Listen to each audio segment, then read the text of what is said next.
شروع کرتی ہوں اللہ کے نام سے جو بڑا مہربان نہایت رحم کرنے والا ہے۔ ام المومنین ام سلمہ رضی اللہ تعالی عنہا کہتی ہیں کہ ام سلیم رضی اللہ تعالی عنہا نبی اکرم صلی اللہ علیہ وآلہ وسلم کے پاس آئیں اور آپ سے پوچھا کہ اگر عورت خواب میں ویسا ہی دیکھے جیسا مرد دیکھتا ہے تو کیا کرے؟ آپ صلی اللہ علیہ وآلہ وسلم نے فرمایا، ہاں، جب پانی یعنی منی دیکھے تو غسل کرے۔ میں نے ام سلیم رضی اللہ تعالی عنہا سے کہا، تم نے تو عورتوں کو رسوا کیا، یعنی ان کی جگ ہنسائی کا سامان مہیا کر دیا، کیا عورت کو بھی احتلام ہوتا ہے؟ نبی اکرم صلی اللہ علیہ وآلہ وسلم نے فرمایا، تمہارا بھلا ہو، اگر ایسا نہیں ہوتا تو کس وجہ سے بچہ اس کے مشابہ ہوتا ہے؟ تو معلوم ہوا کہ بچے کی پیدائش میں مرد اور عورت دونوں کا نطفہ شریک ہوتا ہے، اور جب عورت کی منی بھی ثابت ہوئی تو خواب میں اس کی منی کا نکلنا کیا بعید ہے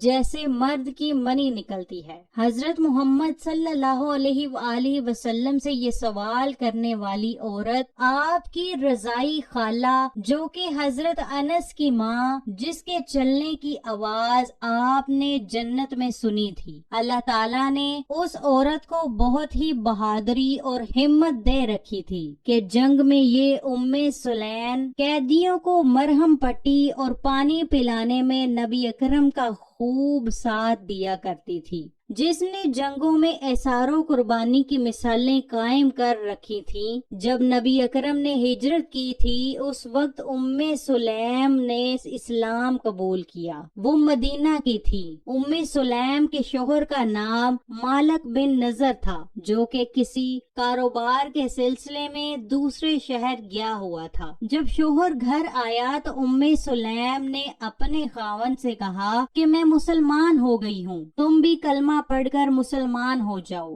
لیکن اس کے خاوند نے کہا کہ تم نے اپنا مذہب چھوڑ دیا ہے، تم بد دین ہو گئی ہو۔ ام سلیم نے کہا کہ میں بد دین نہیں ہوئی بلکہ میں نے سیدھا راستہ چن لیا ہے۔ اس کے شوہر نے دین اسلام کی دعوت نہ قبول کرتے ہوئے صاف صاف انکار کر دیا تھا۔ اس دن کے بعد وہ اپنی بیوی پر سختی کرنے لگ گیا تھا۔ ایک دن شوہر گھر میں داخل ہوا تو اس نے دیکھا کہ ماں اپنے بیٹے انس کو کہہ رہی ہے کہ تم اسلام قبول کر کے نبی اکرم کی صحبت میں آ جاؤ۔ بیوی کی باتیں سن کر شوہر نے کہا کہ تم میرے بیٹے انس کو بھی خراب کرنے کی سوچ رہی ہو۔ یہ بات سن کر ام سلیم نے کہا کہ میں اپنے بیٹے کو خراب نہیں کر رہی بلکہ میں اپنے بیٹے کو حق پر لا رہی ہوں تاکہ وہ بھی حق پر جمع رہے۔ یہ ہوتا ہے حق کا احساس، جس میں ازواجی رشتہ چلا بھی جائے وہ گوارا ہو سکتا ہے، لیکن دین کا دامن ہاتھ سے چھوٹ جانا یہ گوارا نہیں۔ ایک دن مالک اپنے گھر سے ملک شام کی طرف جا رہا تھا کہ کسی نے اس کو راستے میں ہی قتل کر دیا تھا۔ حضور اکرم صلی اللہ علیہ وآلہ وسلم جب ہجرت کر کے مدینہ میں آئے تھے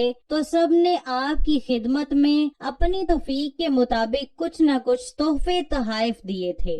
اس پر ام سلیم نے سوچا کہ میں آقا و دو جہاں کے لیے کیا کر سکتی ہوں۔ اس طرح ام سلیم نے اپنے بیٹے حضرت انس کو آپ کی خدمت میں پیش کرتے ہوئے عرض کیا، یا رسول اللہ، آج کے بعد میرا یہ بیٹا آپ کا خادم ہے۔ اس طرح ام سلیم نے اپنا بیٹا آپ کی خدمت میں وقف کر دیا تاکہ میرا بیٹا بھی نبی اکرم کی صحبت پائے۔